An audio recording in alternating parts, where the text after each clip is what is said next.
Hello, my name is Samuel Butcher, and I, for one, am a little tired of open letters.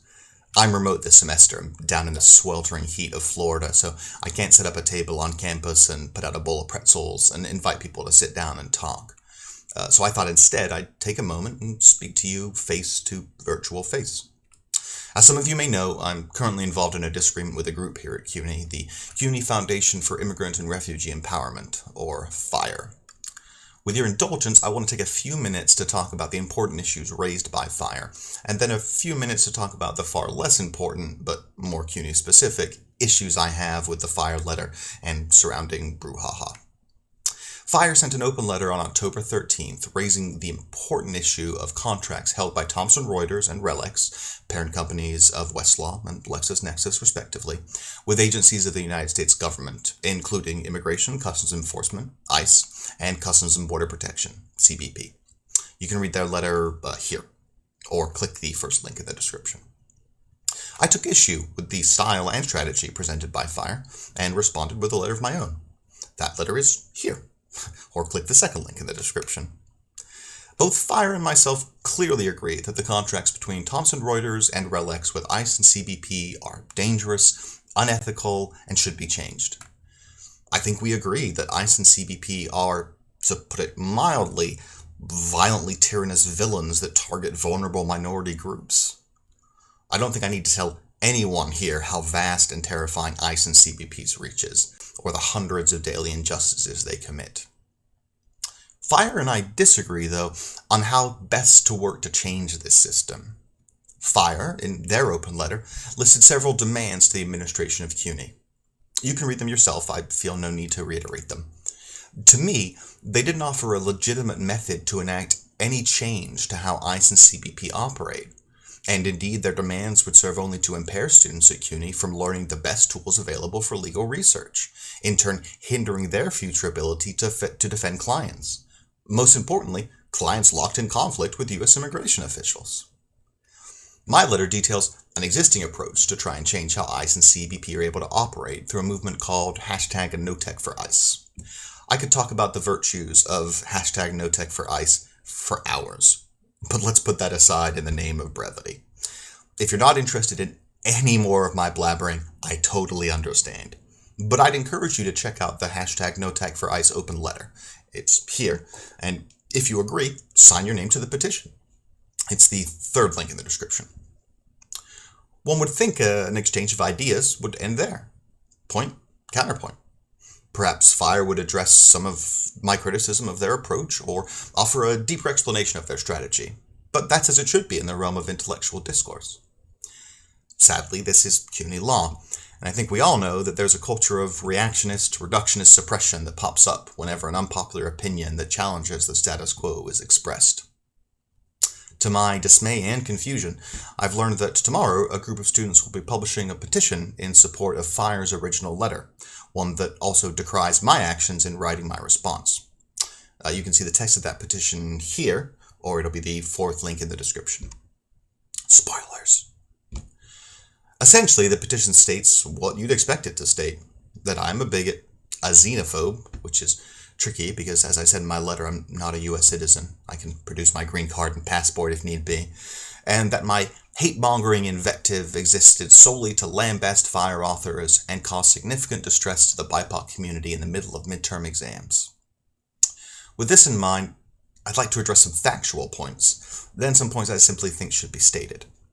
The letter scolds Intern Dean Capelong for his decision as Interim Dean of CUNY Law to request that my message be email blasted to the entire student body. This is not the case. I asked, and indeed insisted, that Dean Capelong send my message to the all-student mailing list. I felt it was important to correct the myriad inaccuracies in the original FIRE letter, because I think people should be given the facts before they're asked to make an informed decision.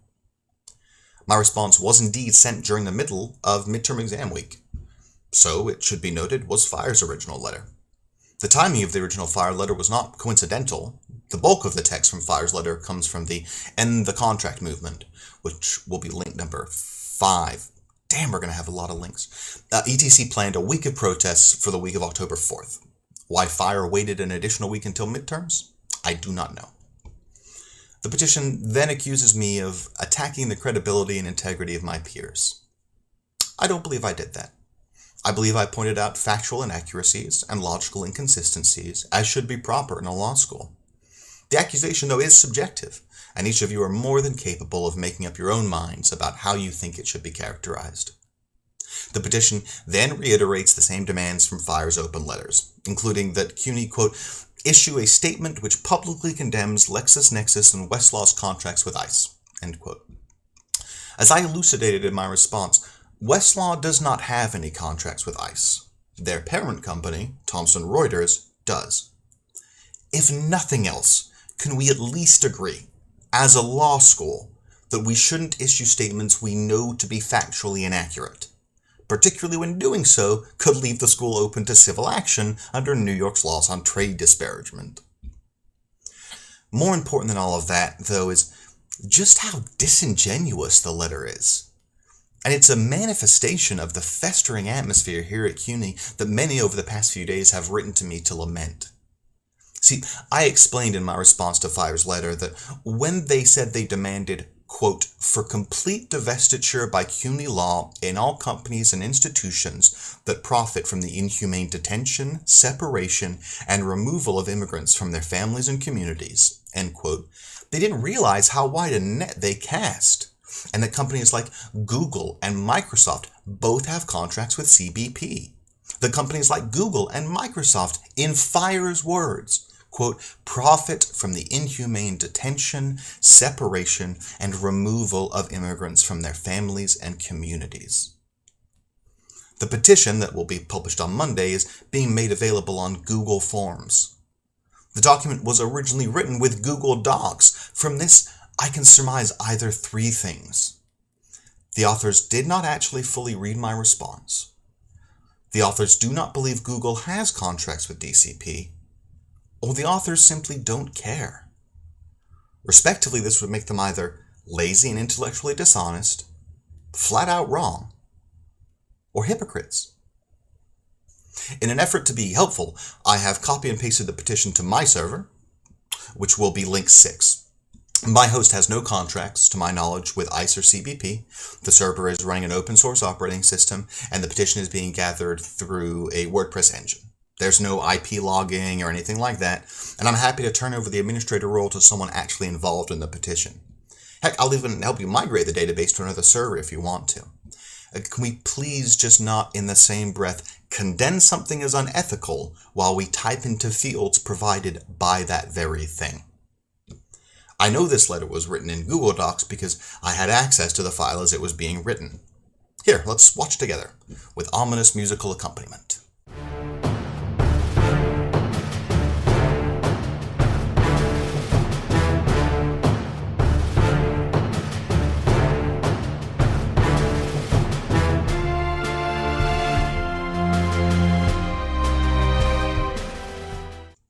What truly disturbs me about this is, well, this. These are the original authors of the petition, R, B, C, C, S, and L. I've decided to blur their names because they're only one L's and I want to give them the benefit of the doubt. The comments made about the document include one person who didn't sign, F, but I frankly couldn't be bothered to blur the video each time I scrolled through the comments. To my knowledge, of these 7 people, 1 identifies as something other than white. She's a Latina. The rest are just like me. White. 4 white women and 2 white men. Yet, they have the unmitigated temerity and gall to march their message behind a ram of speaking for BIPOC students. To them, I ask, how dare you? Are you so disdainful of minority communities here at CUNY that you think BIPOC students are unable to voice their disdain for something? Are you so ignorant about your classmates that you think BIPOC students are some homogenized monolith that shares all the same thoughts, feelings, and identities? Are you so brazenly patronizing that you think the entire BIPOC community at CUNY needs to be protected from my terrifying words by you? Or is this what we all know it is? The attempt to silence and censure an opposing point of view by suggesting the person levying that point of view is a bigot who has hurt some unnamed BIPOC person in some vague and unspecified way. Are you just relying on the strategy that simply the act of branding me with a scarlet R for racist silences me or invalidates my critiques? Of course you are! That's page 1 of the playbook you and your ilk draw inspiration from. I've no doubt everyone at CUNY can relate to it. See, the great thing about CUNY having such a diverse and disparate student body is we can learn from each other. We get to benefit from the lived experiences and unique perspectives we otherwise wouldn't have access to. There are people in some of my classes with whom I strongly disagree, but it has been them that have given me the most pause for reflection. Their ideas have challenged me the most and given me new insight and new philosophies to investigate. When I disagree with someone, I don't label them a bigot and move on. I try and work out why they and I see things differently. What they see that I am missing. The meeting of the minds is about friction. It need not be inherently antagonistic, but it is inherently adversarial. After all, if you don't believe what you're arguing, why argue about it in the first place? The greatest dignity I can show you as a person is to come to you and say, here is the best of me and the best of my ideas. The best of me by effort made manifest, the best of my ideas by study, reflection, and contemplation. Then your best and my best meet and agree and complement one another, and we are both affirmed in our base commitment to improve the human condition. Or we disagree, and steel meets steel and can sharpen both. Maybe I'm wrong. Maybe you are. Or maybe, just maybe, we each have a piece the other doesn't. And in that clanging of ideas, our understanding deepens. As Ezra Pound said in his poem of acquiescence to Walt Whitman, we have one sap and one root.